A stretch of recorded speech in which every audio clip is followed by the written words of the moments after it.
Om Swastiastu. Halo adik-adik, berjumpa lagi nih dalam pelajaran sosiologi dengan Ibu Eki Pratiwi. Bagaimana kabar kalian hari ini? Semoga dalam keadaan sehat dan tetap semangat ya. Nah adik-adik, pasti kalian sering dengar dong istilah kelompok, seperti kelompok belajar, kelompok ekstrakurikuler, atau kelompok berkumpul sesama satu geng kalian. Pasti pernah dong punya kelompok-kelompok tersebut. Lalu, kenapa sih kita harus hidup berkelompok? Nah, itulah yang akan kita bahas bersama-sama. Sebelum membahas materi, mari kita membahas tujuan pembelajaran yang harus dicapai setelah menonton video ini. Yang pertama adalah dapat menjelaskan hakikat dari kelompok sosial. Dan yang kedua adalah mengidentifikasi faktor-faktor pembentukan kelompok sosial. Nah, jadi dua materi inilah tujuan yang harus kita capai bersama-sama.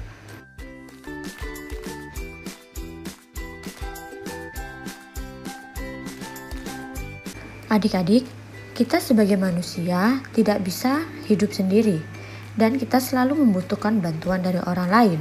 Selain itu, manusia juga memiliki naluri untuk saling berinteraksi satu dengan yang lainnya. Nah, dari interaksi inilah akan membentuk suatu hubungan dan kelompok, di mana dalam kelompok tersebut harus saling menghormati, saling menghargai, serta saling melengkapi satu dengan yang lainnya. Lalu, apa sih inti dari kelompok sosial itu? Kelompok sosial secara umum itu merupakan kesatuan atau himpunan orang yang saling berinteraksi dan memiliki kesadaran dalam satu ikatan. Itulah pengertian dari kelompok sosial secara umum. Adapun pendapat para ahli terkait dengan pengertian kelompok sosial. Yang pertama, pendapat Paul B. Horton yang menjelaskan bahwa kelompok sosial merupakan kelompok yang memiliki kesadaran akan keanggotaannya yang saling berinteraksi. Yang kedua, pendapat Sujono Sukanto yang menjelaskan bahwa kelompok sosial merupakan himpunan atau kesatuan manusia yang hidup secara bersama karena adanya hubungan di antara mereka. Itulah beberapa pengertian dari kelompok sosial secara umum maupun menurut para ahli. Nah, kelompok yang bagaimana sih bisa dikatakan sebagai kelompok sosial? Ternyata ada beberapa syarat agar dapat dikatakan sebagai kelompok sosial. Yang pertama yaitu setiap individu merupakan bagian dari kesatuan sosial. Jadi adik-adik, individu tersebut memang diakui sebagai anggota dari kelompok tersebut. Dan yang kedua yaitu terdapat hubungan timbal balik di antara individu yang tergabung dalam kelompok.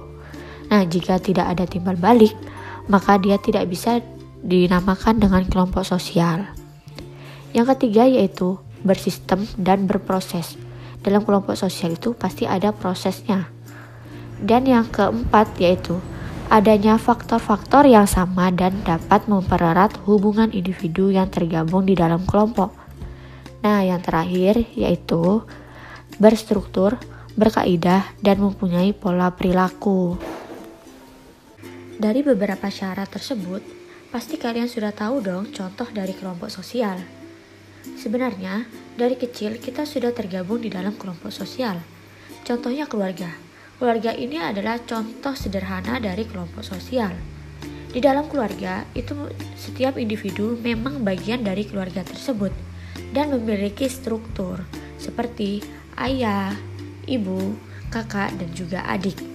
Dan pastinya memiliki timbal balik. Misalnya, kakak mengajarkan adiknya untuk bermain sepeda dan adiknya dengan sungguh-sungguh untuk belajar sepeda. Nah, dalam keluarga juga pasti memiliki pola perilaku yang sudah ditetapkan sebagai aturan di dalam keluarga tersebut. Jadi adik-adik, itulah definisi dan syarat-syarat kelompok sosial serta contoh sederhana dari kelompok sosial. Kalian juga bisa melihat di lingkungan kalian apa saja sih kelompok sosial di sekitar kalian. Nah, sekarang bagaimana sih pembentukan dari kelompok sosial tersebut? Adik-adik, Faktor pembentukan kelompok sosial ini ada dua. Yang pertama, faktor kedekatan. Faktor kedekatan ini bisa kita lihat dari aspek geografis maupun intensitas dalam berinteraksi. Nah, semakin dekat jarak geografis antar individu, maka mereka akan saling melihat, berbicara, dan bersosialisasi. Karena kedekatan ini memiliki peranan sangat penting terhadap pembentukan kelompok sosial. Misalnya, kalian dan teman kalian itu rumahnya sangat berdekatan. Pasti kalian sering berkumpul bareng, bermain bareng, bertukar pikiran, bertukar pengalaman. Nah, dari kedekatan itu kalian akan membentuk suatu kelompok. Misalkan kelompok belajar atau kelompok bermain dengan teman kalian. Seperti itu. Yang kedua ada faktor kesamaan. Faktor kesamaan ini bisa kesamaan minat, kesamaan kepentingan, kepercayaan, nilai, usia, karakter maupun yang lainnya. Adik-adik, tidak hanya faktor pembentukan kelompok sosial, ternyata ada loh faktor pendorong kelompok sosial. Nah, faktor pendorongnya ini dibagi menjadi 3. Yang pertama, adanya dorongan untuk mempertahankan hidup. Nah, adik-adik, kita sebagai manusia yang sudah bergabung di dalam suatu kelompok, secara tidak sadar kita telah berusaha untuk mempertahankan hidup kita. Karena kita tidak bisa hidup sendiri dan kita selalu memenuhi kebutuhan diri kita melalui orang lain atau bantuan dari orang lain. Misalnya, dalam acara ulang tahun, kita membutuhkan bantuan orang lain untuk menyiapkan acara-acara di dalam acara ulang tahun tersebut. Misalnya, membutuhkan makanan, membutuhkan minuman, mempersiapkan dekorasi, dan sebagainya. Yang kedua adalah adanya dorongan untuk meningkatkan efisiensi dan efektivitas kerja. Nah, adik-adik, di era yang sekarang, individu itu selalu dituntut untuk melakukan pekerjaan yang efektif, efisien, dan memperoleh hasil yang maksimal. Nah, ini bisa kita lakukan dengan cara apa? Dengan cara pembagian kerja yang sangat jelas. Nah, misalnya ada kerja kelompok. Nah, pasti setiap individu itu memperoleh pembagian kerja yang sangat jelas.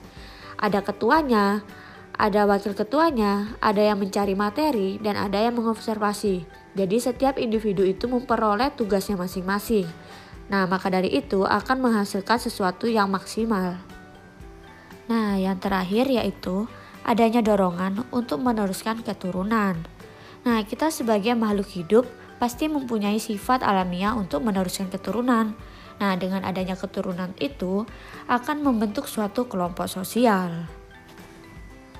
Baik adik-adik, itulah materi yang sudah kita bahas bersama, yaitu ada hakikat dari kelompok sosial dan yang kedua ada pembentukan dari kelompok sosial. Nah, semoga dengan adanya video ini dapat memberikan manfaat dan lebih peka terhadap lingkungan kita. Kita dapat melihat kelompok sosial, kita dapat melihat bagaimana pembentukan dari kelompok sosial itu. Baik adik-adik, sekian video pembelajaran yang Ibu Eki Pratiwi sampaikan kali ini.